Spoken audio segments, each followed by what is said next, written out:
Dear, जो भी लोग आप लोग यूपी के कैंडिडेट हैं, यूपी से एएनएम की आप लोग तैयारी कर रही हो, तो आप लोग को स्वागत है वीडियो में। वीडियो नंबर नेक्स्ट आपका होने वाला है काफ़ी ज़बरदस्त।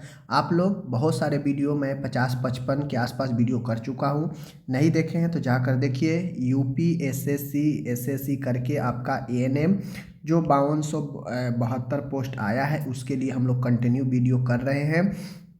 सुबह 7 बजे आपका वीडियो जो है डल जाता है, तो आप लोग ज़रूर देखने का प्रयास करेंगे। नहीं कर रहे हैं तो ज़रूर देखेंगे, शेयर करेंगे सारे ग्रुप में, ताकि आप लोग बेहतर तैयारी कर सकें। आज मैं 30 क्वेश्चन लेकर आया हूं, आपको बताना है 30 में आप कितना सही कर पा रहे हैं। हमारे जवाब देने से पहले आप अपने आंसर को कैसे आप देख ले रहे हैं, आप बताइए कि आप कितना सही कर पा रहे हैं। अगर मेरे 30 क्वेश्चन में से अगर आप 22 क्वेश्चन सही करते हैं, मतलब आपकी तैयारी अच्छी है। ठीक है, तो चलिए आज की इस वीडियो को यहीं पे करते हैं शुरू। प्रश्न कह रहा है कि भारत में जो मातृ मृत्यु दर है उसका सबसे प्रमुख कारण कौन सा है। यानी महिलाओं की जो मृत्यु दर होता है उसमें सबसे प्रमुख कारण क्या होता है? संक्रमण, टॉक्सेमिया, या अनसेफ एवर्सन, या रक्तस्राव। तो मैं बता दूं, महिलाओं में जो खासकर बच्चे को जन्म देती है, तो बच्चे को जन्म देने के बाद वह माँ बन जाती है, तो उस समय अगर मृत्यु हो जाता है महिला का, तो सबसे बड़ा कारण क्या होता है? क्या संक्रमण, क्या टॉक्सीमिया, या असुरक्षित गर्भपात, या फिर ब्लीडिंग होना? तो सबसे बड़ा रीजन ब्लीडिंग होना होता है। बहुत ज़्यादा ब्लीडिंग होने से, ब्लड की कमी होने से, या किसी भी कारण से जो है, चाहे वो हाइपोवॉल्मिक शॉक लग जाए या एनीमिया होने से, जो है महिलाओं में ज़्यादा ब्लीडिंग होने से मृत्यु हो जाता है। ठीक है, दूसरा क्वेश्चन है यहाँ पे। क्वेश्चन क्या है कि असुरक्षित यौन संबंध के बाद कितने समय के भीतर आपातकालीन गर्भ निरोधक गोली लेने से गर्भ ठहरने की संभावना कम होती है। कहने का मतलब है,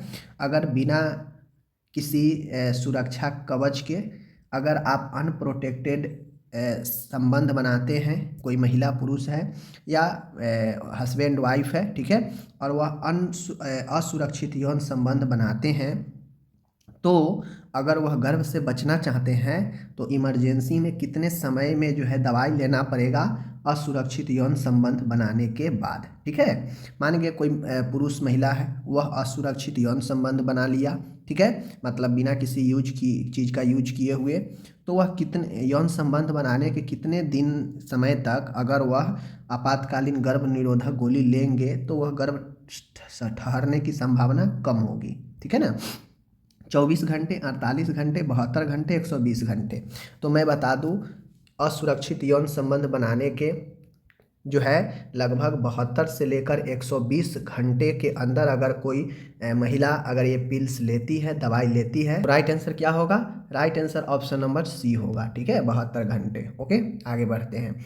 तीसरा क्वेश्चन है। क्वेश्चन कह रहा है यहाँ पे कि प्रसवोत्तर यानी प्रसव के बाद जो बंध्याकरण होता है, नसबंदी जो होता है, वह प्रसव के कितने समय के बाद किया जाना चाहिए?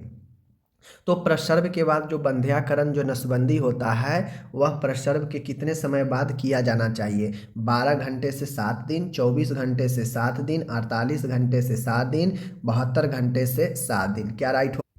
तो जो राइट आंसर है वह जो है देख लीजिए, 48 घंटे से लेकर 7 दिनों तक जो है प्रसव के बाद जो है करवाना चाहिए। ठीक है ना, आगे बढ़ते हैं। चौथा क्वेश्चन है, वैस्कोटोमी के बाद कितने समय तक किसी के परिवार योजना का अन्य तरीका इस्तेमाल करना चाहिए? कहने का मतलब है कि वैस्कोटोमी के बाद, वैस्कोटोमी कहने का मतलब होता है कि भैंस डिफरेंस किस में होता है? पुरुषों में। ठीक है, पुरुषों में। तो पुरुषों में यह कितने दिन के कितने समय तक किसी को परिवार योजना का अन्य तरीका का इस्तेमाल करना चाहिए? ठीक है ना, वैस्कोटोमी करने के बाद कितने समय तक जो है जो परिवार नियोजन का जो अन्य तरीका है, कंडोम वगैरह, उसका इस्तेमाल करना चाहिए? ठीक है ना, 1 माह तक, 3 माह तक, 2 माह तक, 5 माह तक। अब देखिए, वैस्कोटोमी होने के बाद भी अगर तुरंत वैस्कोटोमी हुआ और संबंध अगर महिला पुरुष बनाया, तो हो सकता है कि उस कम समय बाद तुरंत बनाने से बिना किसी जो है तरीका का इस्तेमाल किए अगर डायरेक्ट अब ये सोचते हैं कि मैंने सर्जरी करा लिया और ये चीज़ें अब नहीं होगा, गर्भ धारण नहीं हो सकता है, तो दिक्कत है। कम से कम एक कराने के 3 मंथ तक जो है आपको परिवार योजना नियोजन का अन्य तरीकों का इस्तेमाल करना चाहिए 3 माह। ठीक है, आगे बढ़ते हैं। 5वां है, कहने का मतलब है लिवोनो, ठीक देख लीजिए, लिवोनॉर्जे स्टील, ठीक है ना, लिवोनॉर्जे स्टील एलएनजी आईयूसीडी को कितने समय में बदल देना चाहिए। यह एक प्रकार का जो है हार्मोनल आईयूसीडी होता है, लेवोनॉर्जोल एस्टोल। यह कितने समय में बदल देना चाहिए। ठीक है, हम लोग जानते हैं आईयूसीडी एक टेम्प्रोरी है जो आपको बदलते रहता है, इंट्रायूटेरिन कंट्रासेप्टिव डिवाइस। यह गर्भ निरोधक होता है, गर्भ से बचाता है। ठीक है, 5 वर्ष, 10 वर्ष, 15 वर्ष, 20 वर्ष। तो मैं बता दूं आईयूसीडी को प्रत्येक 5 वर्ष पर इसे जो है बदलते रहना चाहिए। 6ठा क्वेश्चन है आपके सामने, निम्न में से कौन सा कॉम्बिनेशन वाइटल साइन तथा उनकी नॉर्मल वैल्यू के लिए उपयुक्त है। ऑप्शन 4 दिए गए हैं, इसमें से किसके साथ जो है उसका वैल्यू सही है उसको बताना है। टेम्परेचर का नॉर्मल क्या इतना होता है, पल्स रेट इतना पर मिनट नॉर्मल होता है, रिस्पायरेशन रेट इतना जो है नॉर्मल होता है, या नॉर्मल सिस्टोलिक प्रेशर इतना होता है, बताना है आपको इनमें कौन सही है अपने वैल्यू के साथ में। ठीक है ना, तो मैं आपको बता दूं टेम्परेचर नॉर्मल 98.6 फ़ारेनहाइट होता है, आपको पता है, तो ये गलत हो गया। पल्स रेट आपको पता है कितना होता है, 72 जो है होता है। रिस्पायरेशन रेट हम लोग जानते हैं 16 से 18 नॉर्मल होता है। ठीक है, तो ऑप्शन सी अपना सही हो जाएगा। आगे बढ़ते हैं। 7वां है, टीकाकरण सेवाएं किस प्रकार की हेल्थ सर्विस में शामिल है। जो टीकाकरण दिया जाता है बच्चों में, ठीक है, चाहे वो पोलियो हो, हेपेटाइटिस हो, टिटनस हो, ये सब टीका किस प्रकार के स्वास्थ्य के सेवा में शामिल है। क्या वह उन्नायक है, प्रोमोटिव है, क्या वह रोकथाम वाला है, प्रिवेंटिव है, क्या वह थेरेप्यूटिक उपचारात्मक है, फिर या फिर रिहेबिलिटेटिव है। तो देखिए, टीकाकरण इसीलिए दिया जाता है ताकि किसी बीमारी को पहले से ही रोकथाम करने का यह एक सेवा होता है जो दिया जाता है। जैसे बीसीजी का टीका दिया जाता है, तो बीसीजी का टीका पहले इसीलिए दिया जाता है ताकि आगे जो है बीसीजी यानी टीबी से रोकथाम किया जा सके। ठीक है ना, तो ये चीज़ होता है। 8वां क्वेश्चन है, कह रहा है निम्न में से कौन सा नेशनल प्रोग्राम 1962 में स्टार्ट हुआ था। अब देखिए क्वेश्चन कितना अच्छा है कि कौन सा प्रोग्राम 1962 में स्टार्ट हुआ था। 4 ऑप्शन है। अब जो नहीं पढ़े होंगे, जिनको नहीं पता है, वो कहाँ से बताएंगे। राष्ट्रीय एड्स नियंत्रण कार्यक्रम क्या 1962 में हुआ। राष्ट्रीय आरएनटीसीपी क्या 1962 में हुआ। मलेरिया नियंत्रण कार्यक्रम क्या 1962 में हुआ, या फिर राष्ट्रीय चेचक उन्मूलन कार्यक्रम 1962 में हुआ। इसमें बताना है। अब आपको पता ही नहीं होगा कि कौन कार्यक्रम कब स्टार्ट हुआ, तो ये तो गलत बता दीजिएगा। तो इसका राइट आंसर आपका national small pox eradication program, option number D इसका राइट होगा। आगे बढ़ते हैं। 9 नंबर का क्वेश्चन है, निम्न में से कौन सा हेल्थ डे 24 अक्टूबर को सेलिब्रेट किया जाता है। तो 24 अक्टूबर को कौन सा जो है डे मनाया जाता है, आपको बताना है। विश्व हेपेटाइटिस दिवस, विश्व क्षय रोग दिवस, विश्व पोलियो दिवस, या विश्व डायबिटीज दिवस। ठीक है ना, तो राइट आंसर अपना क्या होगा इसमें, 24 अक्टूबर को, बहुत अच्छा क्वेश्चन है, विश्व पोलियो दिवस, वर्ल्ड पोलियो डे मनाया जाता है। 10वां क्वेश्चन है, निम्न में से ट्रू सेंटेंस नहीं है, मतलब ट्रू नहीं है यानी सत्य नहीं है। सत्य नहीं मतलब गलत है। ठीक है ना, यानी कौन इसमें गलत है ये बताना है। हेल्थ एजुकेशन का क्रियान्वयन श्रोताओं के इंटेलिजेंस लेवल को अकॉर्डिंग किया जाना चाहिए। Audio visual aids health education को अधिक इफेक्टिव बनाते हैं। वर्बल कम्युनिकेशन की तुलना में नॉन वर्बल सच्चाई के कम नज़दीक होते हैं। हेल्थ एजुकेशन की आवश्यकता अनुसार पुनरावृत्ति होनी चाहिए। तो देखिए मैं बता देता हूँ, हेल्थ एजुकेशन जो है इसका जो क्रियान्वयन किया जाना चाहिए वह सामने वाले के इंटेलिजेंस लेवल के अनुसार होना चाहिए, मतलब उनके सुनने के, उनके समझने के अनुसार होनी चाहिए। तो ये बातें सही है। Audio visual aids health education को इफेक्टिव बनाते हैं, तो बिल्कुल बनाते हैं, आप लोग को पता होना चाहिए। दूसरे नेक्स्ट चीज़ें है डी में, हेल्थ एजुकेशन की आवश्यकता अनुसार रिपीटेशन होनी चाहिए, तो बिल्कुल होनी चाहिए, जो थ्योरी पढ़े हैं उनको पता है। ठीक है, बाकी शाब्दिक जो वर्बल कम्युनिकेशन होता है इसके तुलना में नॉन वर्बल जो है कभी भी मजबूत नहीं होता है। ठीक है, शाब्दिक वर्बल संप्रेषण काफ़ी अच्छा होता है, काफ़ी यह ट्रू माना जाता है, ठीक है। तो इसलिए जो है आपको ये गलत हो जाएगा। आगे है 11 है भैंसो डिलेशन का अर्थ क्या है। देखिए भैंसो मतलब होता है वाहिका, डिलेशन मतलब होता है फैलाव होना, ठीक है।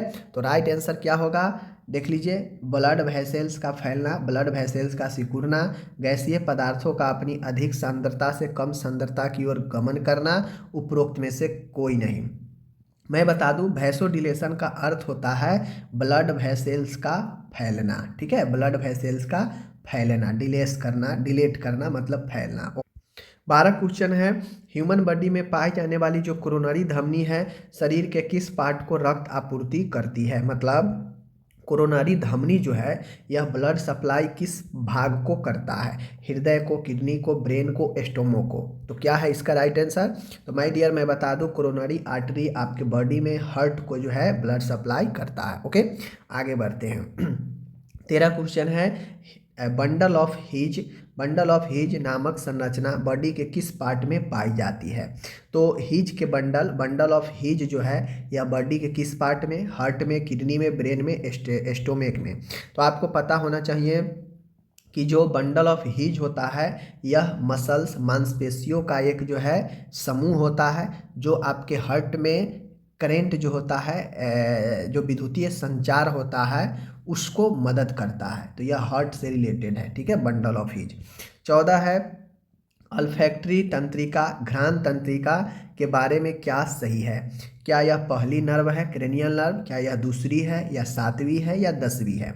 तो इसका राइट आंसर बताना है। राइट आंसर क्या होगा, तो अल्फैक्टरी नर्व आपका यह पहली नर्व होती है, ठीक है। आगे बढ़ते हैं 15 क्वेश्चन है, ह्यूमन बॉडी में पाए जाने वाली जो ओसिपिटल बोन होता है इसके बारे में सत्य क्या है। अब कोई लोग ओसिपिटल बोन के बारे में ही नहीं जानेंगे तो कहाँ से जो है बता पाएंगे इसके बारे में सही चीज़ें। तो यह बोन शोल्डर और रिस्ट के बीच पाई जाती है, क्या ये सही है। यह हड्डी जो है एल्बो और शोल्डर के बीच पाई जाती है, यह घुटना और एड़ी के मध्य में पाई जाती है, या फिर यह बोन के खोपड़ी क्रेनियम में पाई जाती है। राइट क्या होगा, तो ऑसिपिटल बोन आप लोग पढ़े होंगे चाइल्ड हेल्थ में कि दो ऑसिपिटल बोन के बीच कौन सा स्ट्रक्चर्स पाए जाते हैं, पढ़े होंगे। तो यह ऑसिपिटल खोपड़ी में पाया जाता है, ऑप्शन डी राइट होगा। 16 है, निम्न में से किस जो है इंटरनेशनल हेल्थ एजेंसी ने गोबी नामक रणनीति बनाई। मतलब कौन अंतर्राष्ट्रीय संस्थान है जो गोबी नामक रणनीति बनाई। यूनिसेफ, ILO, FAO, RAS क्या होता है। तो गोबी नामक जो रणनीति बनाई वह अपना यूनिसेफ बनाया, ठीक है। तो ये हो गया। 17 नंबर का क्वेश्चन है, निम्न में से कौन सी हेल्थ एजेंसी देश में परिवार नियोजन सेवाओं को क्रियान्वयन से संबंधित है। मतलब कौन सा स्वास्थ्य एजेंसी, हेल्थ एजेंसी देश में परिवार नियोजन सेवा को जो है क्रियान्वयन करता है, चलाता है, कौन। Indian red cross society, family planning association of India, Indian council of child welfare, या फिर हिंद कुष्ठ निवारण संघ। तो मैं बता दूं नाम से यह स्पष्ट है, फैमिली प्लानिंग जो सेवा है यह इंडिया में क्रियान्वयन किया जाता है आपके family planning association of India के द्वारा, ठीक है, family planning association of India के द्वारा। 18 नंबर का क्वेश्चन है, कौन सी हेल्थ एजेंसी मुख्य रूप से बच्चों के शारीरिक, मानसिक तथा नैतिक विकास से संबंधित है। कहने का मतलब है कौन सा हेल्थ एजेंसी बच्चों के शारीरिक, मानसिक और नैतिक विकास से संबंधित रखता है। Indian red cross, family planning association of India, Indian council of child welfare, Hind कुष्ठ निवारण संघ। मैं बता दूं कि जहाँ भी बच्चों के शारीरिक, मानसिक और नैतिक विकास की बात आएगी तो इसके लिए जो एजेंसी है वह भारतीय बाल विकास परिषद है, Indian council for child welfare. Okay आगे है 19 नंबर का क्वेश्चन है, निम्न में से कौन सी वॉलेंटियर हेल्थ एजेंसी, वॉलेंटियर मतलब क्या होता है, ऐच्छिक संस्थान जो खुद पर निर्भर होकर चलाती है, ठीक है ना। उसको सरकार से मदद मिल गया तो ठीक है, वरना वह अपने से जो है खर्च वर्च करके जो है वह लोगों को मदद करता है, ठीक है ना। तो कौन सा वॉलेंटियर हेल्थ एजेंसी जो लेप्रोसी कुष्ठ रोगी के देखभाल के प्रदान से संबंधित है, कुष्ठ रोगी को देखभाल मदद करता है, कौन? Indian red cross society, family planning association of India, या भारतीय बाल परिषद, या फिर हिंद कुष्ठ निवारण संघ। तो नाम से ही स्पष्ट है, हिंद कुष्ठ निवारण संघ के द्वारा ये चीज़ें किया जाता है। आगे है 20 नंबर, जन्मजात हाइपरट्रोफी पाइलोरिक स्टेनोसिस। कहने का मतलब है जन्मजात जो पाइलोरिक संकुचन होता है, इस केस में मुख्य लक्षण क्या होते हैं? तो आप लोग पढ़े होंगे पाइलोरिक स्टेनोसिस के सबसे मोस्ट सिम्टम्स क्या होते हैं? Pain in abdomen, projectile vomiting, pain at McBurney point, retrosternal chest pain. तो आपको पता होगा, जो लोग अच्छे स्टूडेंट हैं उनको पता होगा कि पाइलोरिक स्टेनोसिस में क्या हो जाता है। पाइलोरिक स्टेनोसिस में जो आपके अमाशय और जो छोटी आंत के बीच का जो मार्ग होता है, पाइलोरिक वाल्व जो होता है, यह संकुचित हो जाता है, जिसके कारण अमाशय से जो भोजन होता है वह आंत में नहीं जा पाता है या कम जाता है। ठीक है, तो यही पाइलोरिक स्टेनोसिस होता है। अब जब भोजन आंत की ओर नहीं आता है तो भोजन पेट में ही जमा होते रहता है, और कुछ भी खाता है तो पेट उठ फूलते जाता है, और उल्टी जो है बैक मारता है, रिवर्स मारता है मुंह की तरफ। ठीक है, तो इसमें प्रोजेक्टाइल वोमिटिंग जो है आपका बी, यह सबसे महत्वपूर्ण सिम्टम्स होता है। 21 है, उदरीय अंगों जैसे एस्टोमिक या इंटेस्टाइन यानी अमाशय और आंत का डायफ्राम से होते हुए थोरेटिक कैविटी में प्रवेश कर जाना क्या कहलाता है? पढ़ा चुके हैं, बता चुके हैं कि कोई भी, जैसे इधर ये डायफ्राम है, इधर आपका अमाशय का एरिया है, अगर अमाशय के एरिया में कोई भी ऑर्गेन, ठीक है ना, चाहे वो आंत हो, अमाशय के कोई भी भाग, इस डायफ्राम को पार करते हुए ऊपर में थोरेटिक कैविटी में अगर प्रवेश कर जाता है तो उसे हम लोग क्या कहते हैं? एम्फोलोसील कहते हैं, डाइफ्रेमेटिक हर्निया कहते हैं, इंटेस्टाइन ऑब्स्ट्रक्शन कहते हैं, पेप्टिक अल्सर कहते हैं। तो नाम से स्पष्ट है, डाइफ्रेमेटिक हर्निया, ऑप्शन बी। ओके, 22 है, यहाँ पे देख लीजिए, लंग्स का एक्सपेंड नहीं कर पाना यानी लंग्स में जो है उभार नहीं हो पाना क्या कहलाता है? एटलिकेटेसिस, एम्फाइसमा, ठीक है, एम्पाइमा, ब्रोंकिटेसिस। देखिए, लंग जब अपने क्षमता के अनुसार नहीं फूल पाता है तो उसे हम लोग एटलिकेटेसिस बोलते हैं। ठीक है, एटलिकेटेसिस। ओके, आगे बढ़ते हैं। नेक्स्ट क्वेश्चन है, एल्बोली का असमान रूप से विस्तार नहीं होना क्या कहलाता है? एल्बोली में हवा भरा होता है, ठीक है, एल्बोली में हवा स्टोर होकर रखता है, लेकिन जब हवा के लिए एल्बोली समान रूप से विस्तार न हो, असमान रूप से जो है विस्तार अगर हो जाए तो उसे हम लोग क्या कहते हैं? ठीक है ना, तो मैं बता दूं, एल्बोली अगर असमान रूप से विस्तारित हो जाता है तो उसे हम लोग क्या कहेंगे? एटलिकेटेसिस कहेंगे, एम्फाइसमा कहेंगे, एम्पाइमा कहेंगे, ब्रोंकिएक्टेसिस कहेंगे। तो देखिए, एल्बोली में जब ज़्यादा वायु का स्टोरेज हो जाएगा तो वह असमान रूप से फैल जाएगा, विस्तार कर जाएगा, तो फेफड़े में वायु भरने को ही जो है हम लोग क्या कहते हैं? अत्यधिक वायु भरने को ही हम लोग एम्फाइसमा कहते हैं। ठीक है, एम्फाइसमा कहते हैं। और फेफड़े के कैविटी में अगर पस भर जाता है तो उसे एम्पाइमा कहते हैं। ओके, कोई डाउट नहीं है। चलिए आगे है 24, प्लूरल कैविटी में पस की मौजूदगी क्या कहलाती है? प्लूरल कैविटी में अगर फ्लूइड का जमाव हो जाता है तो उसे हम लोग प्लूरल इफ्यूजन कहते हैं, और अगर पस का मौजूदगी होगा तो क्या कहेंगे? एटलिकेटेसिस क्या होता है? तो आपका फेफड़ा जो है वृद्धि नहीं कर पाता है, फूल नहीं पाता है, सिकुड़ता है, तो उसे एटलिकेटेसिस कहते हैं। एम्फाइसमा कहते हैं कि अधिक ज़रूरत से ज़्यादा हवा का जो है मौजूद होना, भर जाना। ठीक है, एम्पाइमा कहते हैं पस भरने को। ठीक है, तो ये आपका राइट आंसर होगा, एम्पाइमा, पस भरने को। ठीक है, आगे है 25, निम्न में से प्रोटीन एनर्जी माल न्यूट्रिशन का एग्जाम्पल क्या है? PEM पढ़े होंगे आप लोग, इसका एग्जाम्पल क्या है? तो PEM का एग्जाम्पल है निमोनिया, स्कर्बी, क्वास्कियोर, एनीमिया। तो इसका एग्जाम्पल है प्रोटीन एनर्जी माल न्यूट्रिशन का जो एग्जाम्पल है वह क्वास्कियोर है, ऑप्शन सी। ठीक है, 26 है, देख लीजिए, जॉन्स क्राइटेरिया का संबंध है, जॉन्स क्राइटेरिया का संबंध है, ठीक है। जॉन्स मानक का संबंध क्या है? कोमा के डायग्नोसिस से, डायरिया के डायग्नोसिस से, रियूमेटिक फीवर के डायग्नोसिस से, मरासमस के डायग्नोसिस से। देखिए, तो जॉन क्राइटेरिया जो तय किया जाता है यह किसके लिए? तो यह जो है RH जो होता है रियूमेटिक फीवर, इसके निदान के लिए, ठीक है ना, तो याद रखना है। आगे है 27, इन्फ्लुएंजा के मामले में मेन संक्रामक पदार्थ यानी मेन जो है इन्फेक्टिव मटेरियल कौन होता है, ठीक है ना। इन्फ्लुएंजा जो होता है इसमें सबसे मुख्य संक्रामक पदार्थ होता है, कौन होता है? श्वसन मार्ग के सिक्रेशन से, मल से, ब्लड से, त्वचा से।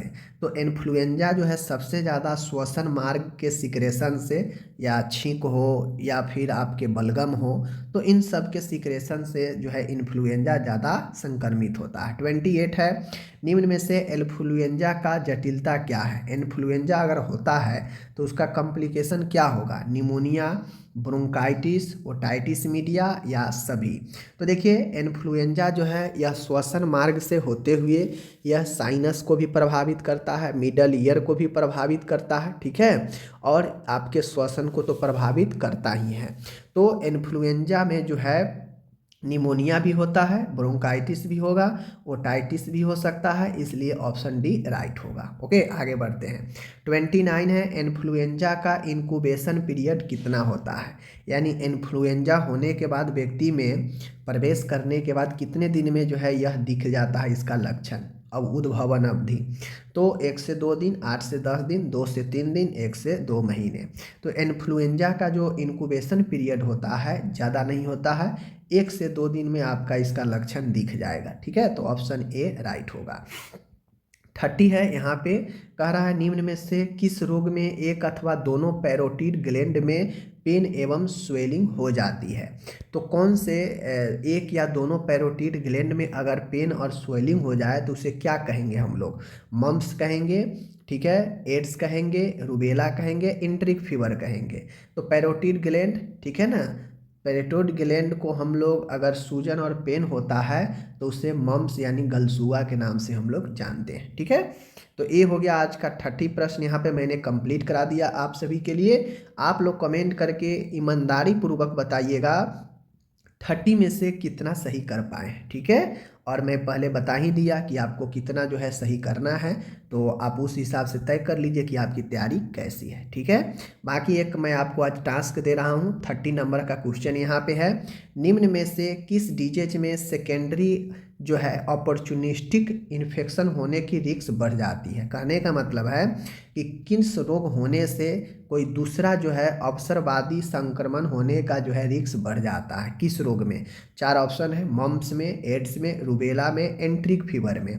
तो आपको इनमें से राइट आंसर बताना है। जो लोग अभी तक देख रहे होंगे जरूर राइट आंसर बता देंगे, नहीं देखे होंगे, पहले चले गए होंगे तो उनको ये क्वेश्चन नहीं मिला होगा, ठीक है। बाकी मिलते हैं अगले वीडियो में, अपनी ख्याल रखिएगा, धन्यवाद।